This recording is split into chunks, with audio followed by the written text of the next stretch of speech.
बिस्मिल्लाहिर्रहमानिर्रहीम, अस्सलाम वालेकुम। मैं हूं मोहम्मद उसामा गाजी और आप देख रहे हैं अब पता चला। आज के प्रोग्राम में बात करेंगे हम तैनाती का मामला अंजाम को पहुंचा। सदर ने इमरान खान की मुशावरत के बाद दस्तखत कर दिए। एक मैच खत्म, दूसरा शुरू। कौम को मुबारक हो कि सदर अफवाहों का गला घोंट चुके हैं। सदर मुमलकत ने इमरान खान से मुशावरत के बाद आर्मी चीफ की तैनाती की हुकूमती समरी पर दस्तखत कर दिए हैं। सदर आरिफ अलवी जो मुसल्लह अफवाज के सुप्रीम कमांडर भी हैं, इनके दस्तखतों के बाद जनरल आसिम मुनीर पाक फौज के नए सरबराह होंगे और general Sahir Shamshad Mirza chairman joint chiefs of staff committee मुकर्रर कर दिए गए हैं।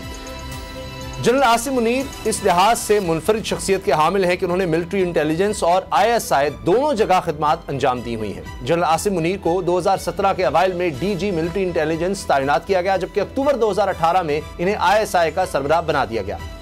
बतौर लेफ्टिनेंट जनरल आसिम मुनीर 2 साल तक कोर कमांडर गुजरांवाला रहे, जिसके बाद वो GHQ रावलपिंडी में बतौर क्वार्टर मास्टर जनरल भी अपनी खिदमात सर अंजाम दे चुके हैं। जनरल आसिम मुनीर पहले आर्मी चीफ हैं जो एजाजी शमशीर याफ्ता हैं, जबकि इनकी तैनाती को लेकर जिस चीज का सबसे ज्यादा चर्चा किया जा रहा है वो उनका हाफिज कुरान होना है। दिलचस्प बात यह है कि जनरल साहब ने यह सादत बचपन में रिवायती तरीके से हासिल नहीं की, बल्कि बतौर लेफ्टिनेंट कर्नल मदीना मुनव्वरा में तैनाती के दौरान 38 साल की उम्र में कुरान पाक हिफ्ज किया। बतौर आर्मी चीफ इनके लिए सबसे बड़ा चैलेंज क्या होगा, इसी अहम सवाल से आगाज करेंगे। अगर आपको ये वीडियो पसंद आई तो सब्सक्राइब करें और बेल पर क्लिक करें। हम अशर शरीफ शहीद को बिल्कुल नहीं भूलेंगे। हम ये चाहते हैं कि ये यादगार जो है ये है, इनकी वालदा को यहाँ बुलाएंगे इंशाल्लाह। बोल वालों का बड़ा गहरा रिश्ता था उनसे, है और रहेगा। बोल जो कि हकीकी सहाफत के सफर पे गामजन है।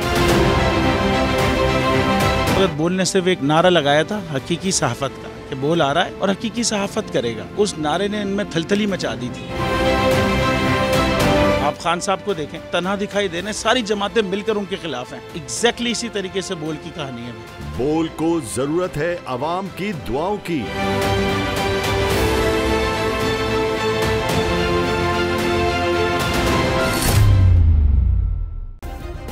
सब्सक्राइब करें और बेल दबाएं ताकि कोई खबर रह न जाए।